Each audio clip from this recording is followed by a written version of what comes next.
A paz do Senhor, meus irmãos, que bom que você está aí para que eu possa compartilhar mais um vídeo com você. Se você é novo por aqui, se inscreva aqui no canal, venha fazer parte dessa comunidade daqueles que amam a Jesus e que querem cada vez mais conhecê-lo.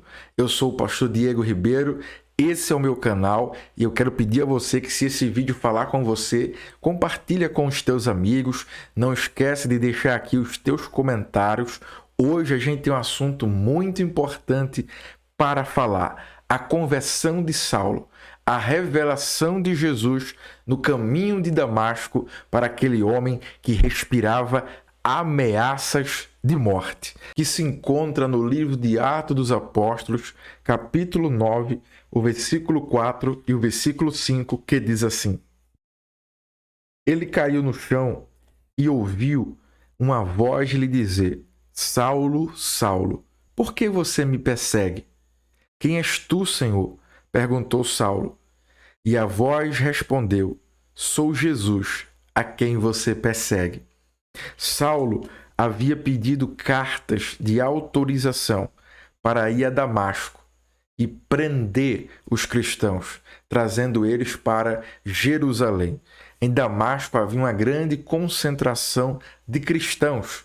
Então Saulo, respirando ameaças de morte, pede cartas ao Concílio Supremo de Judeus daquela época para ter autoridade, isso é, autorização para ir perseguir os cristãos que estavam em Damasco. Porém, no meio do caminho, ele tem um encontro da qual ele não esperava. Não estava marcada aquele encontro na agenda de Saulo, mas estava marcado no coração de Deus, porque Jesus queria se revelar para Saulo, para que ele fosse alcançado pela sua graça. Mas quem era Saulo? Por que ele pediu carta e queria prender os cristãos e acabar com a igreja em Damasco? É porque Saulo era um grande perseguidor da igreja. Saulo era alguém zeloso e ele acreditava que, perseguindo os cristãos, fechando as igrejas, ele estaria fazendo a obra do Senhor.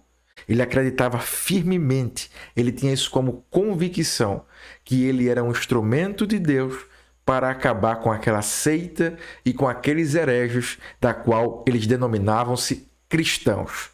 E eu quero falar nesse momento sobre 3 revelações que este encontro trouxe para a vida de Saulo. E a primeira revelação deste encontro na vida de Saulo foi que Saulo percebeu que Jesus realmente estava vivo.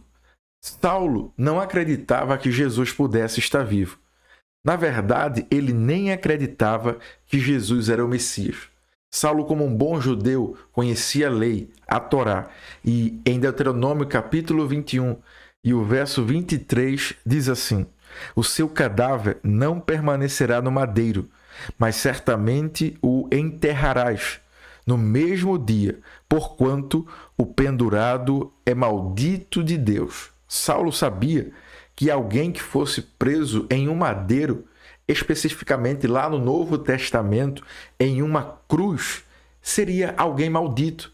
Deus não é maldito. Logo, Jesus não era o Messias.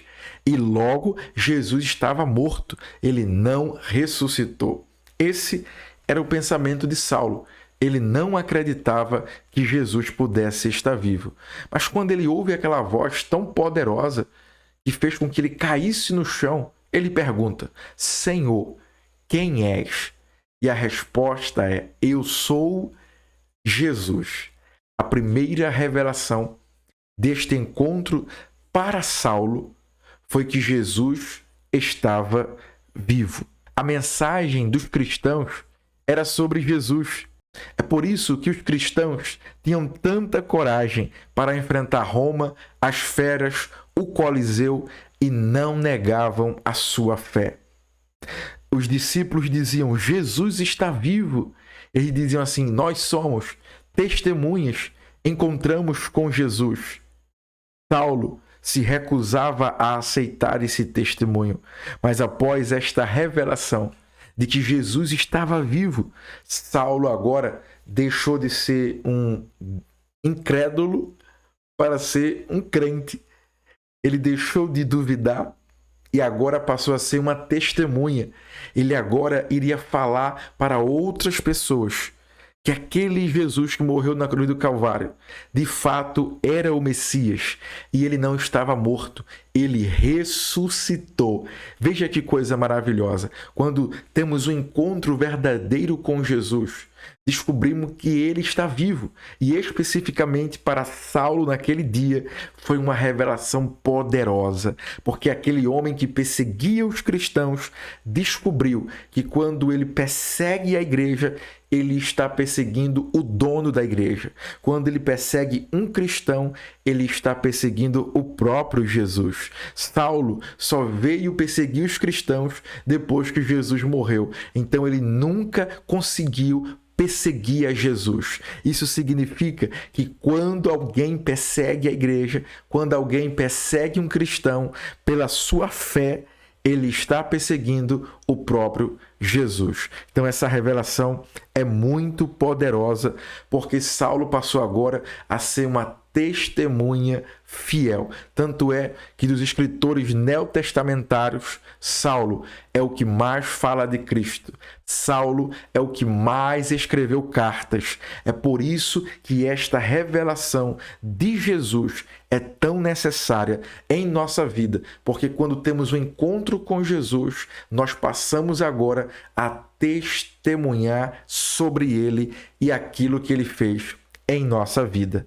A segunda revelação que Paulo teve foi: Saulo descobriu que não era tão virtuoso quanto ele imaginava.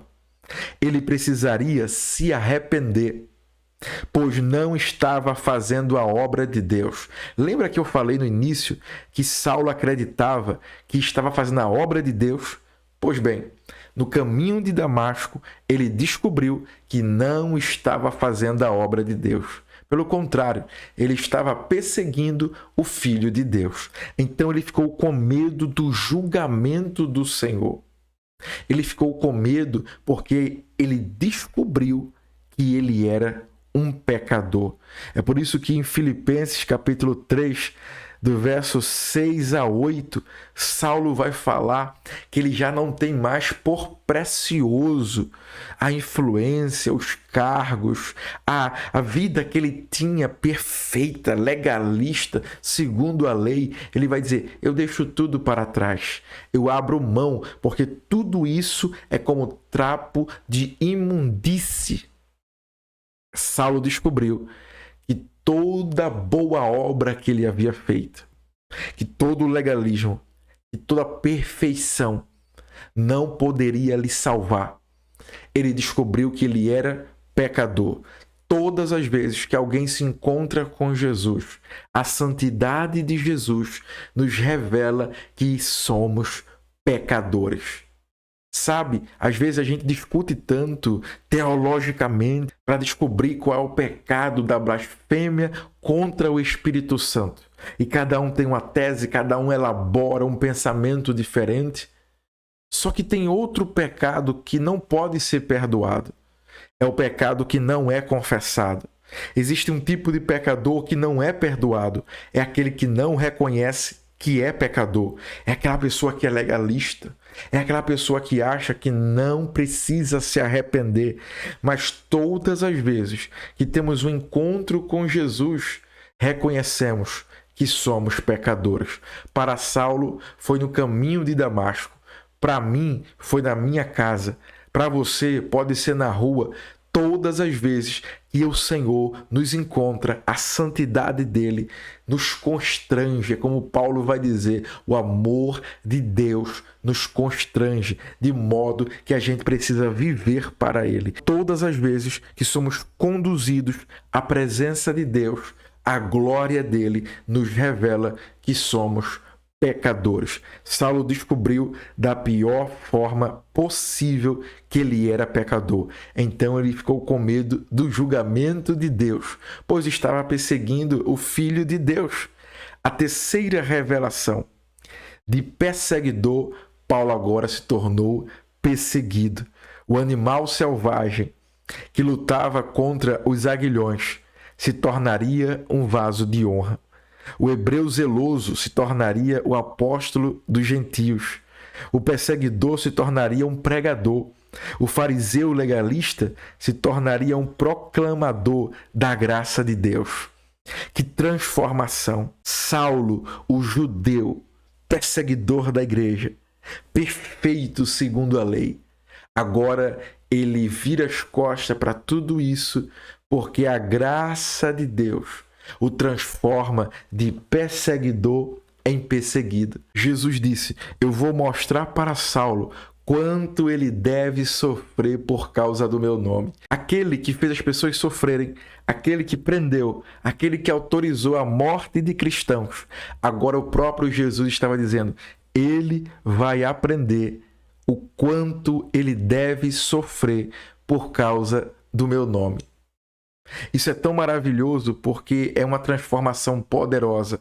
É uma transformação que só Deus pode fazer. É por isso que eu digo assim: se a graça de Deus transformou, salvou e usou Saulo, ela pode usar a mim e a você e salvar a você e a mim. Por quê? Porque Paulo vai dizer: eu sou o pior ou o principal dos pecadores.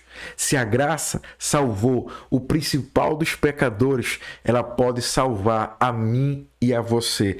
E algo maravilhoso que a revelação de Jesus faz conosco é que quando o Senhor Jesus se revela para nós, ele não pergunta quem nós somos. Ele não pergunta o que a gente fez ou o que a gente está fazendo. Ele não joga em nosso rosto os nossos pecados.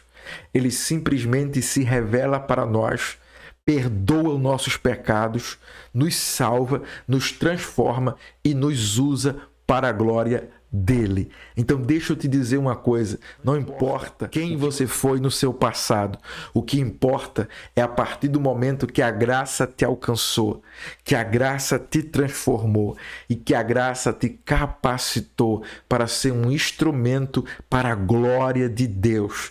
Então deixa eu te dizer, talvez você não seja nem evangélico, talvez você parou nesse vídeo e está assistindo até agora. Deixa eu te dizer uma coisa: a graça do Senhor Jesus pode trazer completude, pode te preencher, pode te completar. A graça do Senhor, ela te alcança nesse momento e ela não pergunta quem você é, não julga você, não te chama pelos teus pecados, mas ela te alcança. E se você receber, o Senhor fará uma festa dentro do teu coração, celebrando a vida, celebrando agora a tua libertação e a tua salvação. Permita que essa graça te alcance, te salve, te liberte, te transforme, assim como ela fez com Saulo de Tarso, transformando o perseguidor em um perseguido. Jesus disse: duro é para ti recalcitrar contra os meus aguilhões. Jesus estava dizendo: eu tenho, Saulo, o instrumento que é comprido de ferro e que tem uma ponta espetada que serve para tanger o boi, para furá-lo. Quando ele estiver indo para o outro lado, ou quando ele parar e não quiser arar a terra, Saulo, eu furo ele e ele anda e ele faz o que eu quero. Assim é com você. Você é como um touro bravo que deseja fazer a tua vontade, acabar com a igreja, perseguir os cristãos, mas eu estou com um aguilhão te furando e te conduzindo para o centro da minha vontade. Talvez você que está assistindo tenha tentado viver do teu jeito, tem tentado se afastar ou fugir da presença de Deus, mas você não sabe é que o Senhor está te conduzindo como um touro bravo, como alguém que está amansando esse touro para que você venha para o centro da vontade dele. Então deixa eu te dizer o que Jesus falou para Saulo: não tem como você resistir a vontade de Deus, porque a vontade de Deus sempre vai prevalecer e ele sempre vai te conduzir para o centro da vontade dele. E lugar melhor não existe. O melhor lugar do mundo é no centro da vontade de Deus. Saulo abriu mão da sua influência, da sua autoridade, do seu poder e cargos que ele tinha, reputando como não tem mais valor para mim. A minha vida agora está em perseguir o alvo, em correr para o alvo que é o Senhor Jesus Cristo. Ele foi perseguido pelos judeus, rejeitado, tido como tagarela pelos gregos, e ele foi tido como traidor pelos romanos. Mas tudo isso ele abriu mão por causa que ele encontrou o que ele não tinha, que era Jesus Cristo. Segundo testemunhos, Saulo foi decapitado por Nero em Roma, nos anos 67 a 68 depois de Cristo. Saulo morreu com 66 anos, mas ele disse: o viver é Cristo e o morrer é lucro. Que este vídeo possa tocar o teu coração. E se falou com você, não esquece de compartilhar com os teus amigos. E a minha oração é que a cada dia Jesus se revele mais e mais para você. Que Deus te abençoe e até o próximo vídeo.